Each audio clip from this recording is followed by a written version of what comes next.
Hello Israel, it's me, Seven Heaven, coming to you again with another video. Alright, I want to start by saying give all praises to the Most High. And I want to say I have no rights to the video or the music.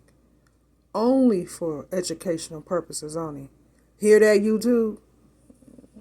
Let's get into it, Israel. Elohim is able to raise up children to Abraham. So, where does spiritual blindness come from? Why is most of Israel spiritually blind?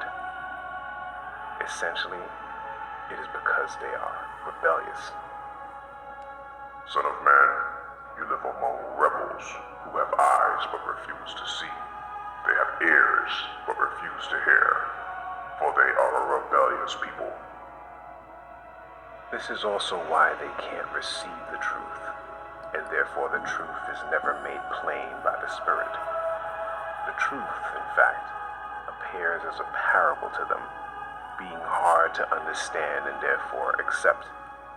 Sleeping Hebrews who refuse to hear and obey may think they have truth, but truth is only revealed to those who hear and obey. This takes us back to why Yeshua spoke parables in his day. His disciples came and asked him, "Why do you use parables when you talk to the people?" He replied, "You are permitted to understand the secrets of the kingdom of heaven, but others are not.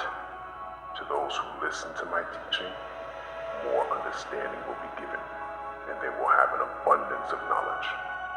But for those who are not listening, even what little understanding they have will be taken away from them.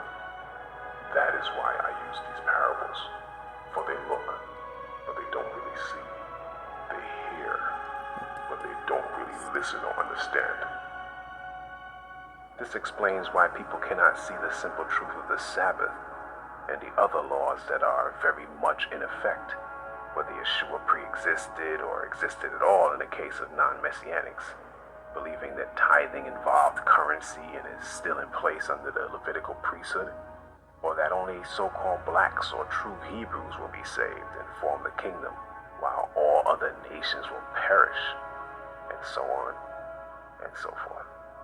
And this is why many sleeping Hebrews are led down winding, endless paths of confusion in search of inconsequential knowledge that takes them farther away from Yeshua.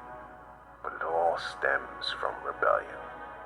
And since sleeping Hebrews refuse to listen to truth and accept it, Yah blinds them, as we read in John 12, verse 40. Yah has blinded their eyes and hardened their hearts, so that their eyes cannot see, and their hearts cannot understand, and they cannot turn to me and have me heal them. And Isaiah 6, verse 10. Harden the hearts of these people, plug their ears and shut their eyes. That way they will not see with their eyes, nor hear with their ears, nor understand with their hearts and turn to me for healing. Receiving spiritual sight is simple. All you have to do is the opposite of rebellion against Yah, even in the slightest. In this case, you must hear and obey. Obey the commandments. If you love me, you will keep my commandments. Stop loving the things of the world. Do not love the world, nor the things in the world.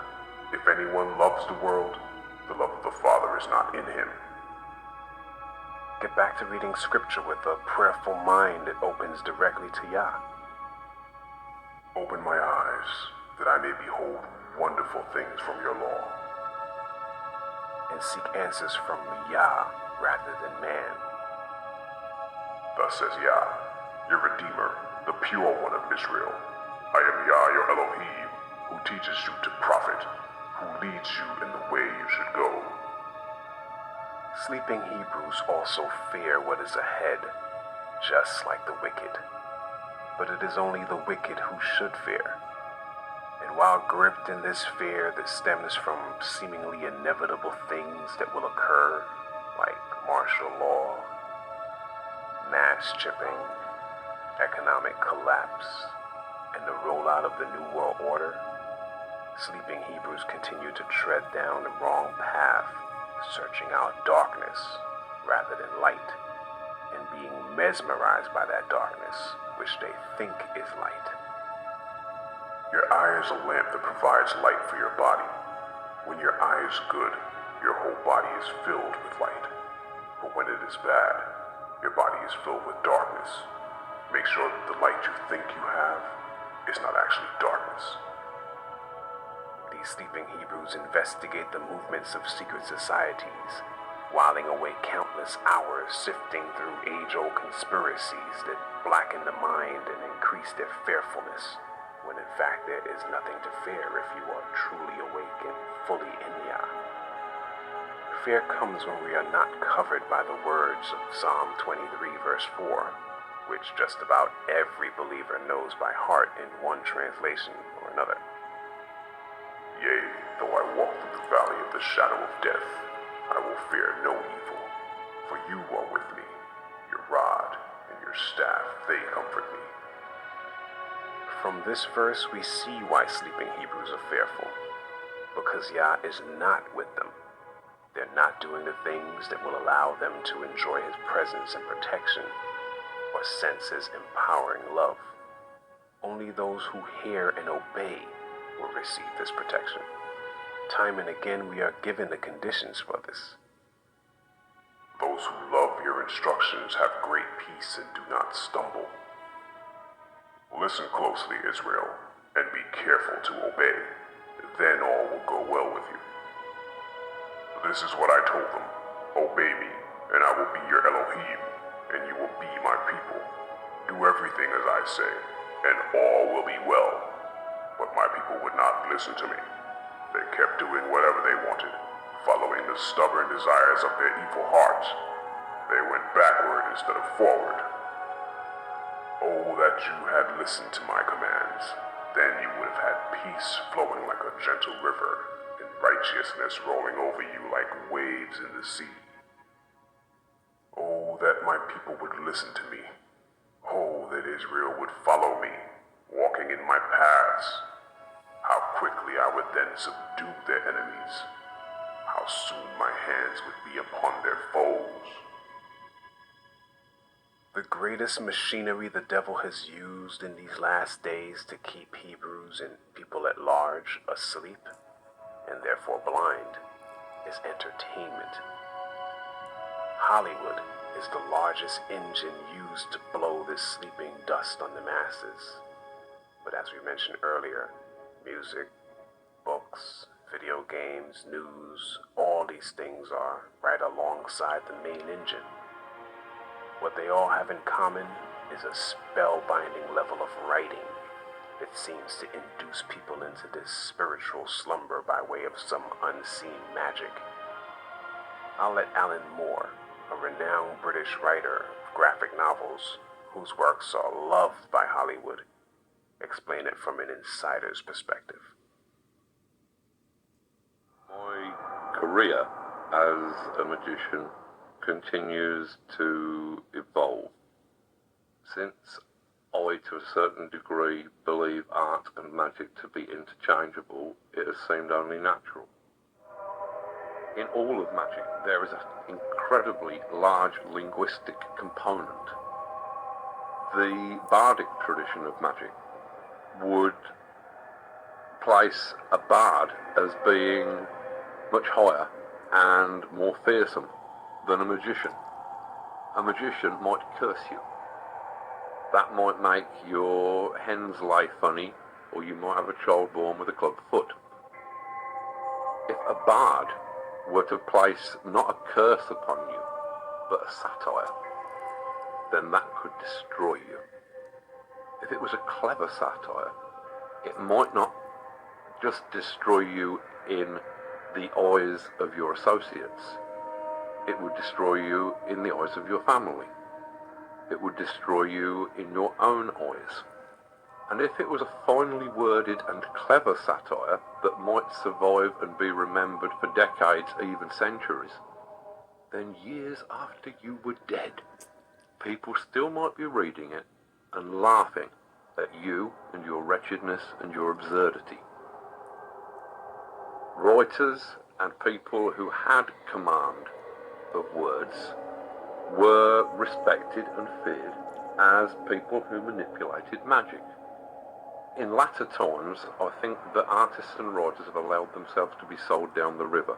They have accepted the prevailing belief that art and writing are merely forms of entertainment. They're not seen as transformative forces that can change a human being, that can change a society. They are seen as simple entertainment, things with which we can fill 20 minutes, half an hour while we're waiting to die.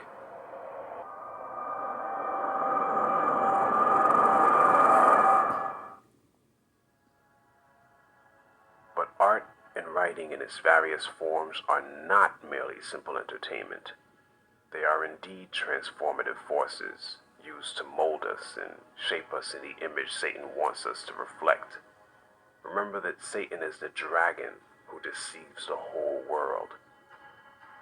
People are waiting for some great worldwide deception in the form of a fake alien invasion or Project Bluebeam Sky Show, which are yet to occur. But know that the world has been deceived by Satan's lying signs and wonders for a long time, and it is being deceived right now, and not least via the magic of Hollywood, the spellbinding sounds of whirling music and glossy music videos, the allure of games, apps, sporting events, and various and sundry reading material. The list goes on. And if you think you're not under the spell, try giving these things up completely for a month, cold turkey. Try having 100 conversations where you don't reference a song, movie scene, book, game, or anything of this world even once.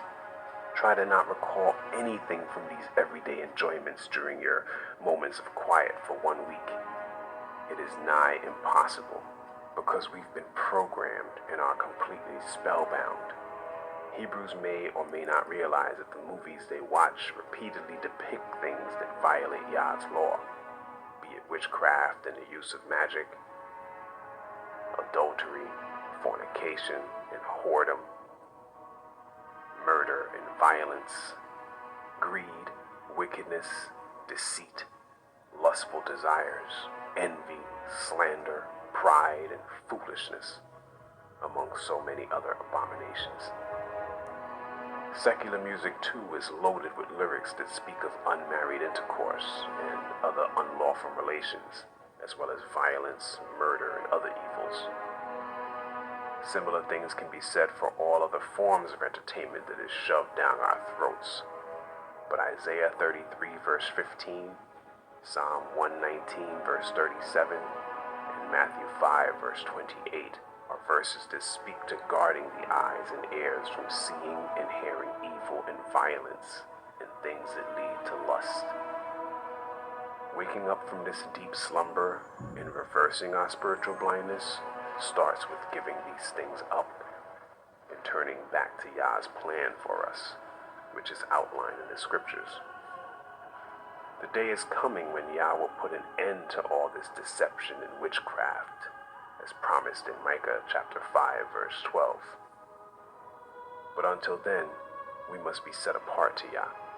When judgment is fully poured out, if we are not set apart in heart and mind and spirit, we will receive the full punishment the nations will receive. Hence the warning of the heavenly messenger contained in Revelation chapter 18. I heard another voice from heaven saying, "Come out of her, my people, so that you will not partake in her sins and receive of her plagues." Even though we are in this world, we must not be of it, as stated in John 17, verse 14.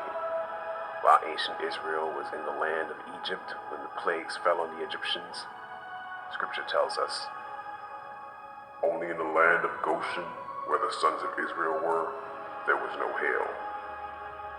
But on that day, I will set apart the land of Goshen, where my people are living, so that no swarms of insects will be there, in order that you may know that I, Yah, am in the midst of the land.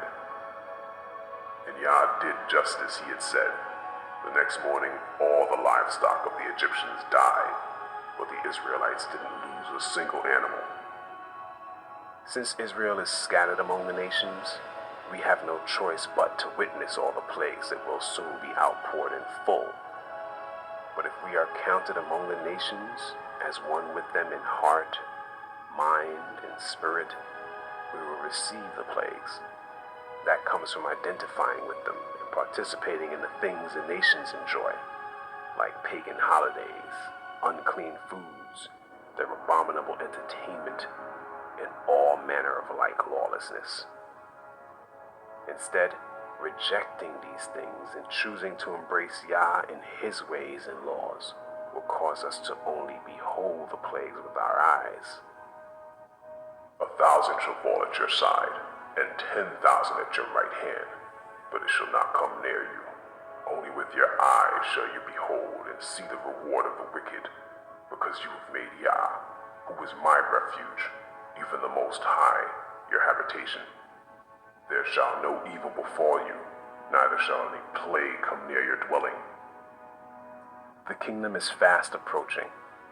Now is not the time to be sleeping and slumbering and enjoying the things of this world. But only few will heed this warning and accept this message and make a permanent change in their life for the better. Those few are known as the remnant, and of them it is said, Return home, you wayward children, says Yah, for I am your master. I will bring you back to the land of Israel, one from this town and two from that family, from wherever you are scattered. Did you catch that?